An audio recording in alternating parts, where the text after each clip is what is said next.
লুৰিণজ্যোতি গগৈয়ে এখন এফিডেভিট দিকক যে উৰিয়াম ঘাটত উচ্ছেদ কৰি মাটি মই আদানীক দিম বুলি কৈছো।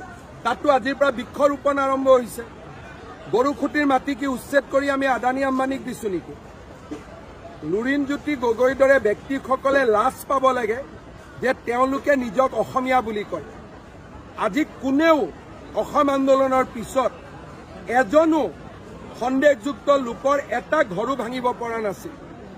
মই 1,29,000 বিঘা মাটি সন্দেহযুক্ত লোকৰ পৰা মুক্ত কৰি বনাঞ্চল বা ভিজিআৰ পিজিআৰক আমি উভতাই দিছো।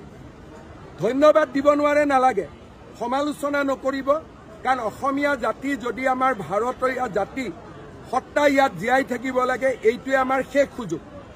আপুনি কংগ্ৰেছৰ ওচৰত আত্মসমৰ্পণ কৰিছে, কৰক, মোৰ আপত্তি নাই, কিন্তু জাতিটোৰ কাৰণে যি ভাল কাম হৈ আছে তাৰ মাজত নোসোমাব, ৰাইজৰ অভিশাপ পাব।